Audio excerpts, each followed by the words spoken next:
But right now, we want to turn the page to more on Striketober, to some workers that are out on the line, and also some workers that may be out on the line soon. Let's hope that the bosses come to their senses there. But nevertheless, very happy to welcome into the show Kevin Bradshaw, who's the vice president of BCTGM Local 252G, Memphis, Tennessee, also a 20-year Kellogg's worker. We also have with us Marisa Shipley, who's the vice president of the IATSE Local 871, and Rhianna Shaheen, who is also an IATSE Local 871 member. Thank you all so much for being with us here on the Freedom Side. Thank you. Glad to be here. No, well, we are glad to have you. The pleasure is all ours.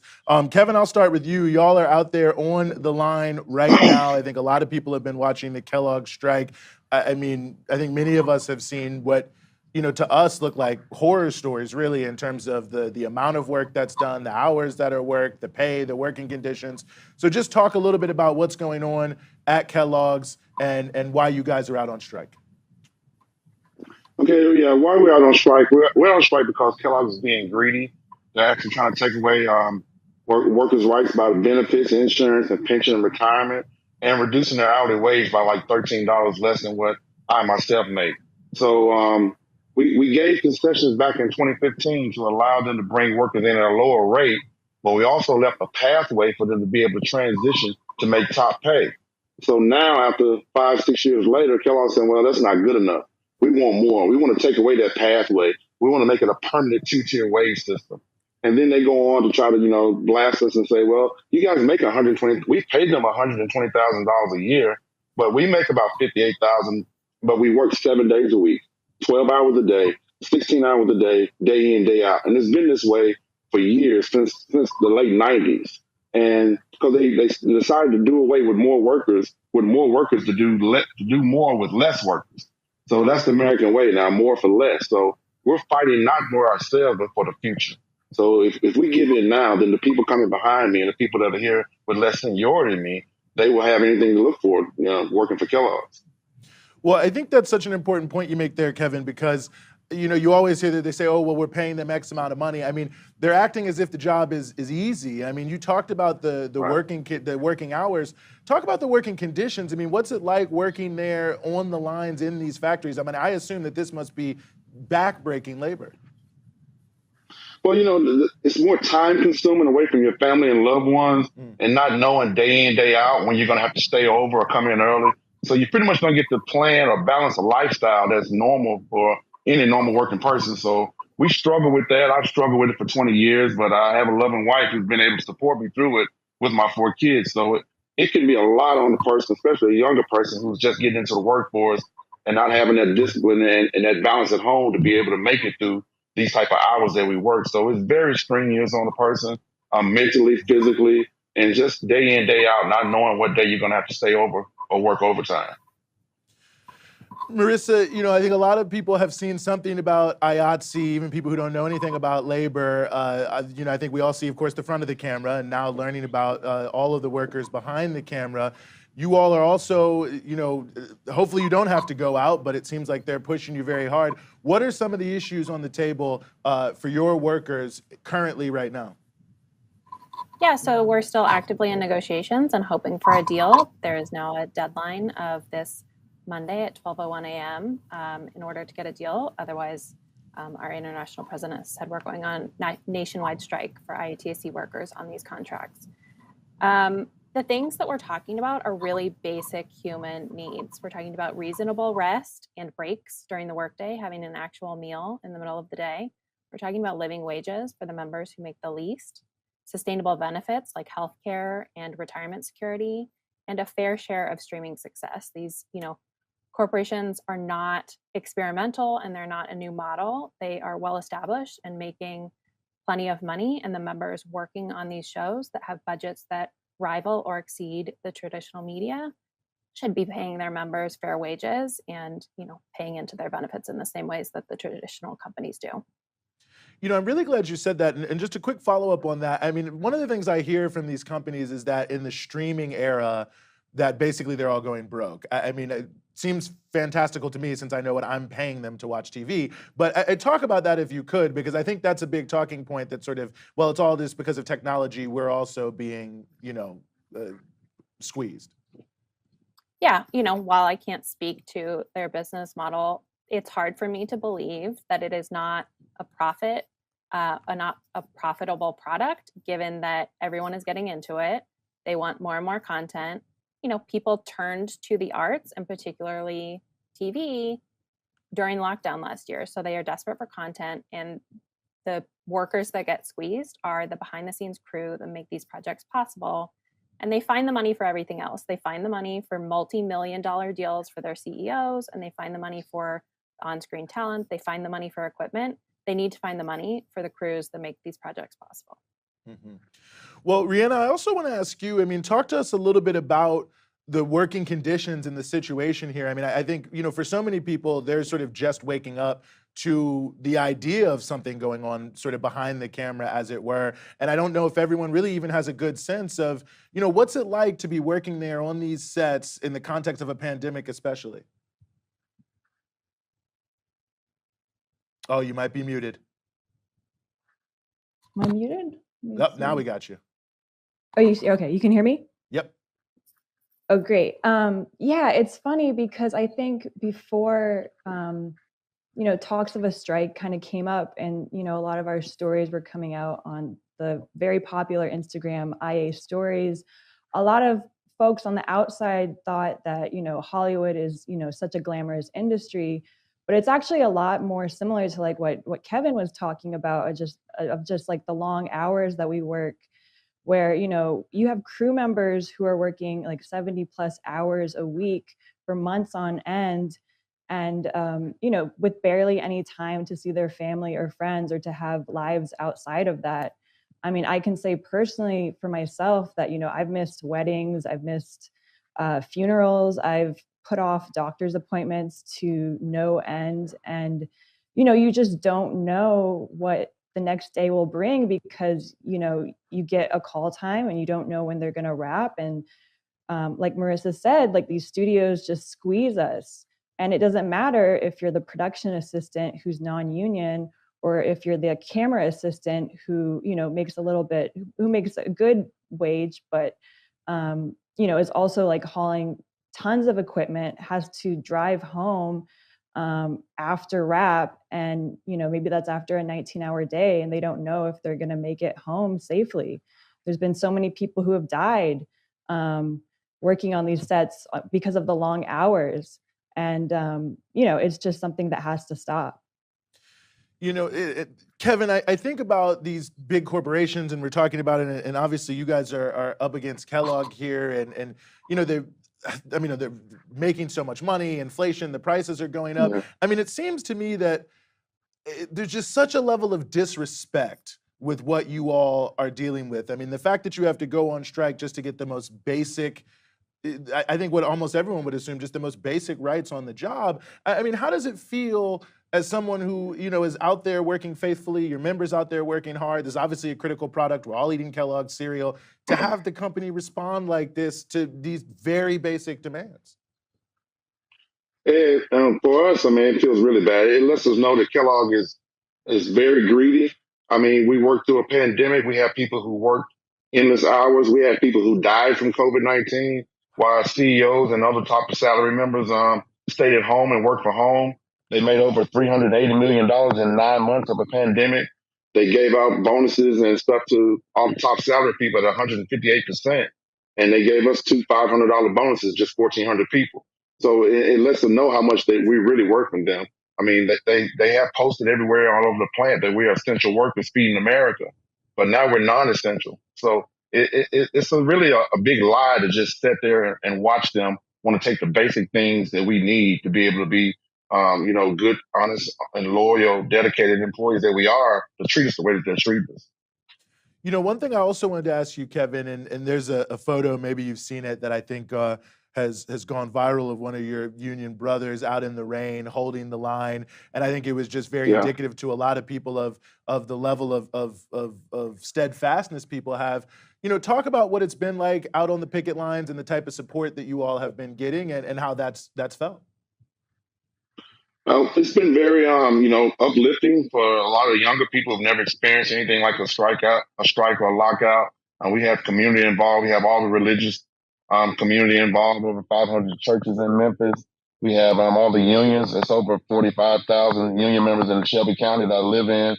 We have a lot of support, and they understand what we're going through. Even other businesses and companies that came out and gave support, like the NAACP. We have Teamsters, one of our big supporters. We have our Central Labor Council. I mean, it's just a plethora of support and help from all over, and it helps lift the morale and let the younger people know that they're not in this alone, that this is bigger than them, and they're actually making history by fighting against a big multi-billion-dollar company like Kellogg's itself. Well, I have to say that's amazing to hear, and quite frankly, I think it puts a lot of the propaganda about the South also to question too, that people don't support unions and things Right. like that, to hear folks coming out so strongly there in Shelby County. And Marisa, I want to ask you a similar question, because I think when it came out that there may be a strike in your industry and that IATSE may have to go out, I mean, I don't know, maybe it's just the circles I'm in. I tend to only be around people who support union members, but it was just like this wave of like, we are behind them. We are supporting them 100%. And I wonder how it's felt to see the public response to the struggle that you all have been waging here and during the negotiations. It feels great. I think, our members have been this large, invisible workforce behind a highly visible industry and product. And so it has often felt like the conversations that happen about and within Hollywood totally just miss the crew altogether. So when we're talking about diversity, equity, and inclusion, or pay equity, it often happens at a very high level of, corporate or actors. And I'm very encouraged and feel an enormous amount of support in the fact that the conversation is happening all the way down the crew levels. And I think you see an enormous resolve in, 98% of our 60,000 members in film and television voted to authorize a strike. Like, getting 98% of anyone to agree to anything just speaks Right. to how enormous of a problem these conditions are for the crew members working on these projects. I think before this point, there was, the industry is in a lot of ways built to insulate the people at a certain level from the realities of the working conditions of the crew on their projects. My hope is that this very public conversation makes that impossible to ignore anymore. And at this point, it is willful ignorance if people don't understand that the crew and, the PAs, everybody on their projects is affected by their choices. I think that's such a good point. And one other thing that I wanted to ask you about that, Marisa, that I think has also been an interesting thing to me is that, you all are everywhere around the country. I think people think, okay, people on film sets, TV, that it's all in California, it's all in LA. That's been something that I think is notable to me, is that really you all are in pretty much all areas of the country working. This is a national industry, not just a regional point. Yeah, the IATSE covers film, television, and then theater, trade shows, and other sectors of the industry in the US and Canada. So we're talking about 60,000 workers in film and television all throughout the country. The largest areas are certainly Los Angeles, New York, Atlanta, but there are film crews all over the country who do this work, and we are all freelance employees. So part of the additional burden for our workers is that we are basically reemployed at the end of every single day. So it's very unpredictable work, and the schedules that we're talking about, it's not just the long hours, it's that you can't plan around your life, and everybody deserves to have that time to also deal with your life. And it's not isolated. It affects a lot of people throughout the US. Mm-hmm. Well, Rhianna, I also wanted to ask you about the issue of the strike vote, because I myself definitely was like, okay, whoa, 98%. Well, there's no question there. But what was the conversation like between you and your coworkers around the issue of voting in favor of at least being willing to go on strike if necessary?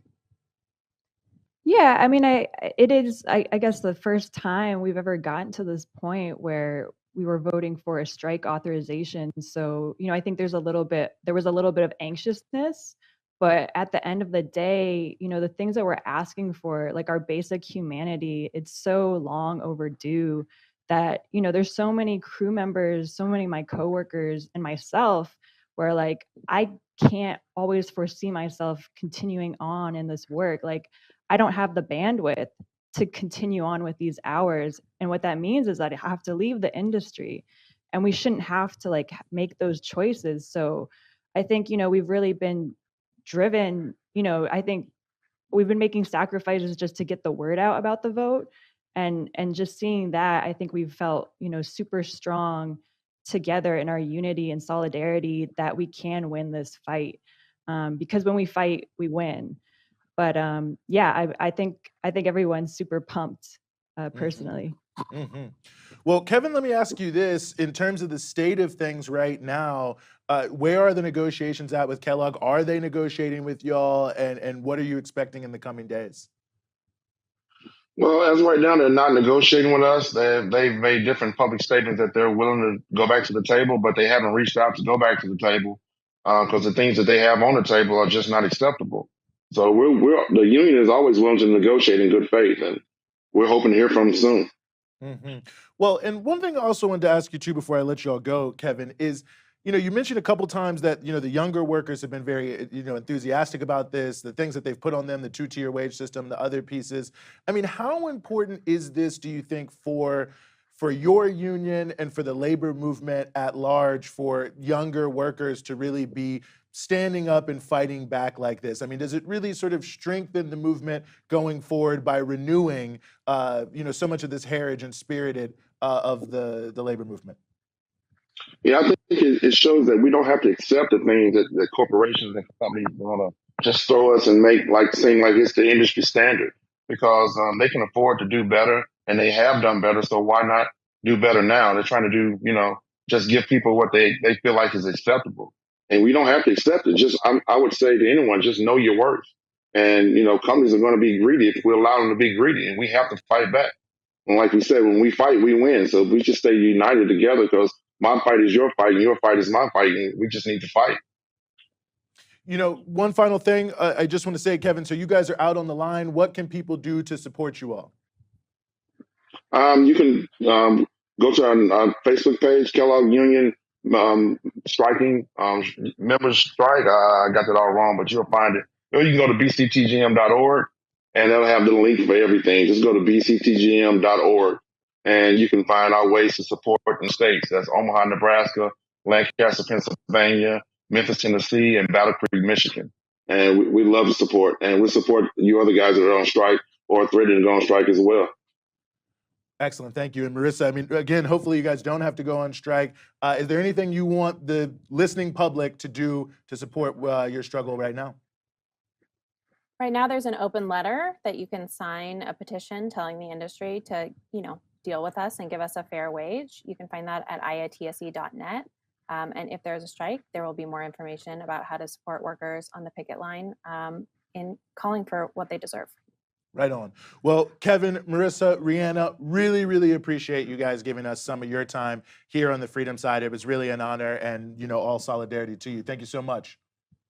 Thank you. Thank you. Thank you. Mm-hmm. Well, Rhianna, I have to say, I mean, it really is. It's inspirational. It's fantastic to see. I mean, it's also unfortunate and tragic that anyone has to, make these kind of sacrifices, both either to go on strike or potentially go on strike, or quite frankly, to work these kind of conditions just to survive. I mean, it really is such a statement about the nature of work and life. We're in the richest country in the history of countries, and you've got these huge corporations. I mean, I don't know how much money I'm giving away to Netflix and all these other people. They're trying to put people on strike, cereal flying off the shelves. I mean, and somehow they're forcing people out. I mean, it really is something.